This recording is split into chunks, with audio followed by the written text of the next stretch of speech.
All right, here we go. Brand new Flyers Daily for the 28th of August, 2024. Flyers Daily, as always, presented by Ticketmaster. Make more memories live. 3 more bold predictions in this episode as we start to look ahead. We continue to look ahead to the 24-25 season. We're just a couple of weeks from the rookie games at the PPL Center in Allentown on the 13th and 14th. Rookie camp not far off, just a couple weeks away. Training camp right around the corner after that. And we'll be into the preseason schedule, which is always a bit hectic.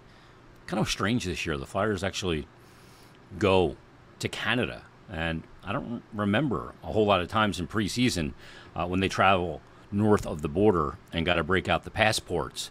But they will do that and take on the Montreal Canadiens, who seem to have an obsession with the Flyers right now in regards to Michkov because they didn't draft him the year prior. They got Demidov this year. But the Flyers countdown continues to opening night in Vancouver, coming up on October the 11th. So we're getting closer and closer. A couple of housekeeping items first and foremost. And I have a kind of a question of the episode, question of the night, question of the day.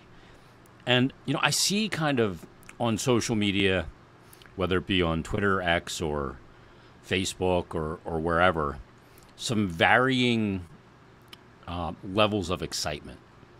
I think a lot of, if you're a hockey person, you can't wait for hockey season to be back, and it is getting closer and it's around the corner. And by this point in August, we're all chomping at the bit to see the game back on the ice. It's a long, long off season when the team that you follow, the team you root for, doesn't make the postseason. It feels like an eternity. The Flyers haven't played a game since April 16th, so it has been close to an eternity. So I just wonder from people, and I'd love to get feedback on this and kind of an explanation too, what is your excitement level, say on a scale of 1 to 10? And why is it where it is?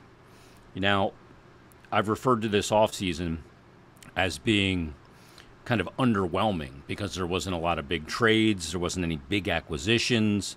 Obviously, the extension of Travis Konechny and Garnet Hathaway are deals that were polarizing to different extents. Then you look at, the retaining and extension for Eric Johnson, another one that was a bit polarizing. But there's not a whole lot of change, with the exception of Michkov coming over, which is obviously a really big one and exciting one. I think everybody agrees on that. But all that considered, how has that affected your level of anticipation and excitement for this season? So if you want to send me your thoughts on that, shoot them to me. You can email me, jason.myrtetus, jason.myrtetus @gmail.com.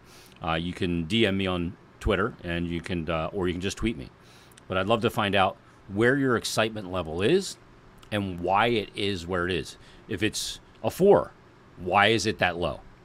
Is it a 9? Why is it a 9? And anywhere in between on that scale of 1 to 10. I just love to kind of see where everybody's at and why they are where they are. So that's first and foremost. That's our question of the day. A couple of comments from the episode we did on Monday with Bill, where we went over some bold predictions and other things. And Joe said on our YouTube channel, he said, I, for one, am excited about the upcoming season. The team is still building for the future right now, and it will be interesting to see how some of the young guys develop, Michkov in particular. Totally agree with Joe there. And he said, I'm curious to see how the goaltending tandem works out.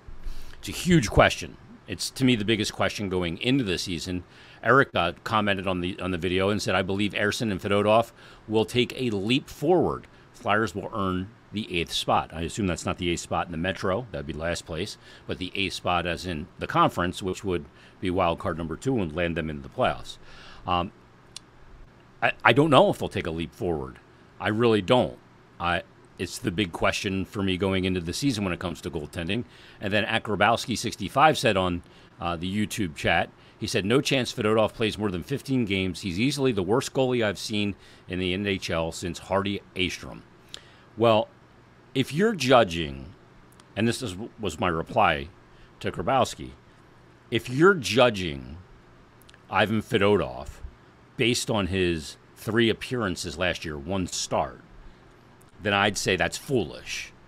because the guy comes over. We had Kevin Woodley on Flyers Daily right after Fedotov came over. And Kevin Woodley from In Goal Magazine, the In Goal Mag, or In Goal podcast, goalie expert. He's Sportsnet expert. He's our expert. We broke it down that playing in the KHL and then coming to the NHL is almost like playing a different sport. We talked about the adjustment to the North American game, the traffic that the North American game provides, coupled with now you're playing the best players in the world. You're not playing a notch or two down in the KHL. And then the adjustment to the equipment, the adjustment to the language, the signals on the ice, the calls, how you communicate with your D, the difference in all elements, his life off the ice. You cannot judge him on those 3 games. I looked at him, I saw some things in his game in those 3 games that I'm going to look for when training camp starts. I'm not going to judge him holistically on those, but I am going to look for some of those elements. I thought that a lot of times when he came out to challenge a shot to the edge of his crease, I saw him look down at his feet to kind of see where he was in the net. And maybe that's just spatial awareness and, being here versus the Olympic. He played on NHL-sized rinks in the KHL as well, also Olympics, but I saw that. You can't do that. You don't have time to look down at your feet. You have to eliminate that element of, am I where I think I am? Because you can't ever be playing catch-up mentally with the play. They happen too fast in the NHL. So those are things I'll look for. I'll look for his movement, his side-to-side burst and efficiency in movement. He's a big guy. He covers a lot of net. But you still got to be able to move. That's something else that I'll have to see when this season starts. I'm not going to judge him on those 3 games. I'm not going to judge him, frankly, on his first 15 games here. I'm going to probably judge him after he's probably played about 25 games. Then we can start to make some evaluations. He is an older pseudo-NHL prospect. Is that easier to adjust your game if you're 27 going on 28 than it is 21 to 22 or 22 to 23 years old? I don't know. But we're not going to judge him based on that. And with that said, you can always comment below as well. You can put those excitement levels here in the YouTube comment section if that's how you're consuming this particular podcast. Also, let's get to our 3 bold predictions for this episode. The first one is 2 parts. I think that the Flyers, the first part's going to sound negative, but I don't think they get off to the same start they got off to in the first half of last year. And I think they have a better second half of the season this year than they had last year. So what are the numbers? Flyers got off to a good start to last season. It's why there was a lot of belief built up in that locker room. We saw Sean Couturier return and play really well in the beginning of the season, absorbing 20-plus minutes a night. Travis Konechny was off to another great start. You had this team with Sean Walker back on the blue line and Cam York and Travis Sanheim had a great start, and they played with so much pace and transition, which I think caught some teams by surprise. And they got off to a good start. They went 21-14-6 in their first 41 games of the season. They scored 5 more goals than they gave up. They scored 120. They gave up 115. And they were off and running and solidly in a playoff spot. And as you go into the second half of the year, things obviously changed in the second half of the season. You had the trade of Sean Walker, which was later than the second half. The official second half of the season started on the 12th of January. So Walker was here for about the first month of the second half of the season. And obviously, 4 games into the second half of the season was when the Flyers lost Carter Hart. He took his leave of absence, and we know that whole situation. And that's a big reason why in the second half, in the 41 games, they went 17-19-5. Now, they scored 5 less goals, 115, than they scored in the first half, 120. But they gave up 31 more goals in 41 more games. They gave up 146 goals to the 115 they gave up in the first half of the season. That's the tale of their two seasons within the one season. So will they get off to a 21-14-6 start? I'm going to say it's not going to be as good because I don't think they're going to take any teams by surprise with the way they play in transition. They're going to play in transition. I think they're going to push that envelope even further this year. And they're not going to catch teams by surprise. You know, Flyers went into last season predicted to be, one of the bottom teams in the NHL. I don't think that teams are going to take them lightly. So I think that will hamper the record a tad in the first half. So if they went 21-14-6, I could see them going 19-14-7. It's not going to be a big difference, but it'll be a nominal difference. But it'll have them in playoff position if they do what I just said. As for the second half, I look for a bigger second half for a couple of reasons. Number one, Michkov is just going to get more and more comfortable, I think, as the season goes on.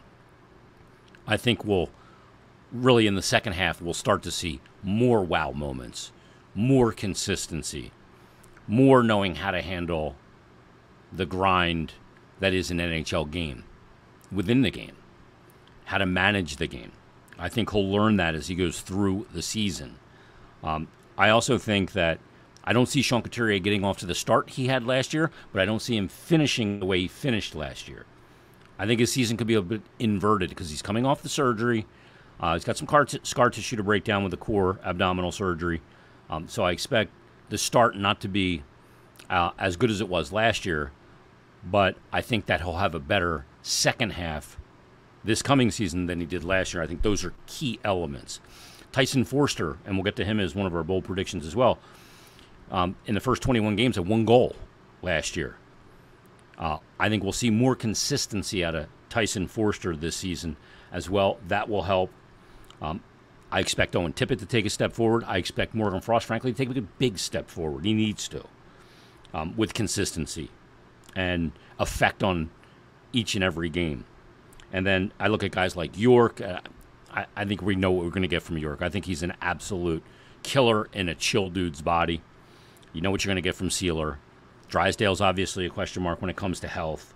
The D, I think, is pretty deep. I think they played 14D last year. I think that they'll play less than that this year. That's another bold prediction. But my prediction is that the first half won't be as good as the 21-14-6 record, and the second half won't be as bad as the 17-19-5 record they had. Is that going to be enough to land them into the playoffs? We'll see. That'll probably be our last prediction if we decide to make one on that. So that's our first prediction. Number 2, let's go to the D. We just mentioned it. Last year, the Flyers played 14 different defensemen. Here's who played in games for the Flyers last year on the blue line. Cam York, number 1. You had Sean Walker. You had Igor Zamola. You had Nick Sealer. You had Jamie Drysdale. That's 5. Mark Stahl, that's 6. Louis Belpedio, that's 7. He got into 12 games. Rasmus Ristolainen's 8. Eric Johnson played 17 games. That's 9. Ronnie Attard played 12. That's 10. Adam Yinning played 9. That's 11. Emil Andre played 4. That's 12. This is crazy. Victor Mete played in 1 as well. I'm missing somebody off my list there. Oh, Rasmus Ristolainen. So they played 14 different D last year. I don't think they played more.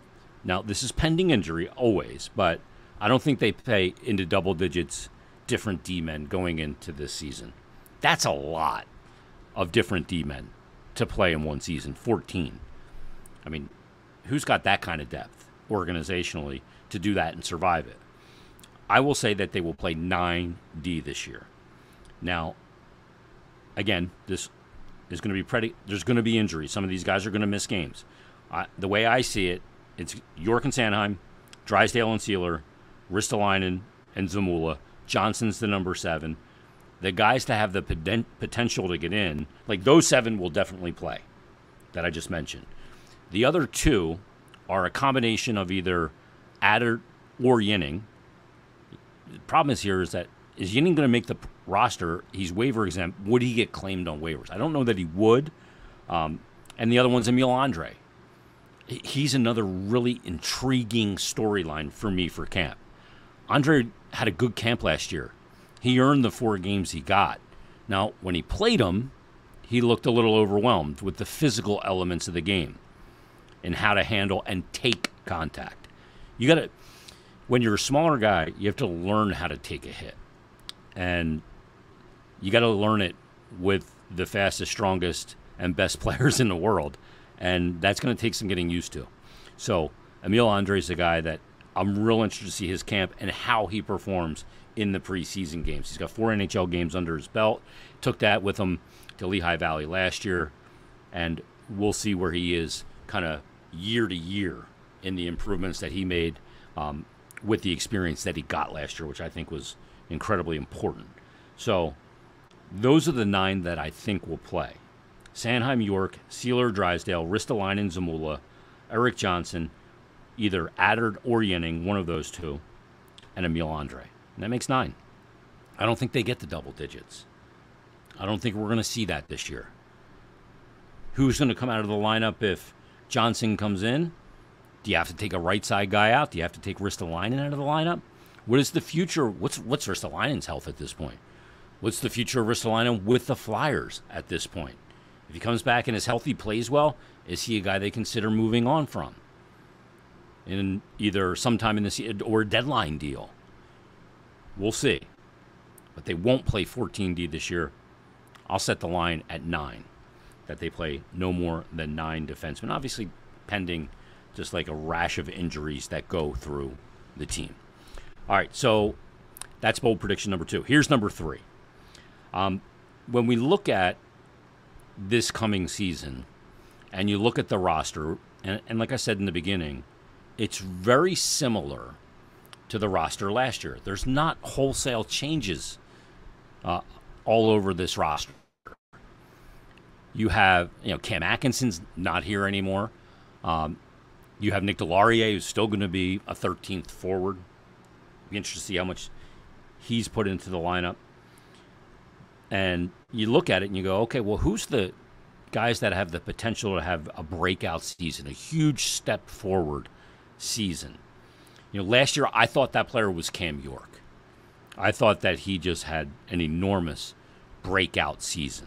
Not offensively, but just overall. The way he defended, the amount of minutes he played, all of that stuff. Matter of fact, he was one of my preseason predictions, bold predictions last year, that he would lead the team in average time on ice. He'll do that this year, by the way. So who's the player that's going to be last year's Cam York? Going with Michkov is kind of almost like too obvious. And he's a rookie, so I'm not going to go there. I look at Bobby Brink. Do I go, is Brink going to be a guy that's not going to be healthy scratched or sent back to the Phantoms and have that breakout season? I don't know. I don't feel super confident in it. Brink played 57 games, had 11 goals, 12 assists last year and 23 points. But I don't know he's in line for the breakout season. Is it Noah Cates? I guess you can kind of make the case that he had it 2 years ago when Couturier wasn't around, and he got Selke consideration as a center. But I'm not going to go Cates. Is it Joel Farabee? Perhaps. Maybe it's Joel Farabee. Farabee had career high last year, 50 points, 22 goals, 28 assists. Really went cold in the end of the season. It could be Farabee, but that's not the guy I'm going to go with. Is it Ryan Poehling? I'm not going to go there. I think Ryan Poehling's a really nice player. Does a lot of unheralded type things for the team, but not the type of player that's going to kind of fall into that breakout category for me. So I'm going to kind of go pretty obvious and go with Tyson Foerster. That's kind of the obvious one. Foerster played in 77 games last year. He did deal with that injury for a little bit. He had 20 goals, 13 assists, and 33 points, and he averaged 17 minutes and 16 seconds of ice time. Now, Tyson Foerster, like I mentioned earlier, didn't score his first goal of the season until their 16th game against Vegas. That was his first goal of the season. He only had 3 assists to that point as well. And after he scored his first goal, he went another 5 games without a goal before getting his second goal. So in his first 21 games, he had a goal and 4 assists. In his next 49 games, He had 19 goals, 9 assists, and 28 points. Big difference. 17-29 in ice time on a team that had a power play that was abysmal. So I look at that stretch of that 49 games, 19-9-28, and I say, if you have 19 goals in 49 games, in 50 games basically, then there's a lot more there. Now, it is a concern to me that Tyson Foerster, through games 71 through 77 of his season, those 7 games, didn't have a point, didn't have a goal, didn't have an assist. He limped down the stretch like a lot of other players, but he limped down the stretch as well. But I'll say Tyson Foerster is a 50-point player this season. So I will say that he scores 25 goals. Some of it's going to have to come on the power play. It's just going to have to. Some of it is going to come of even strength. He had 33 points last year. If he can get 51, 52, 53 points this year, that's a huge jump. That's a breakout year. That's not ultimately where his ceiling's going to be, but I think he can get 25 goals and 25 assists.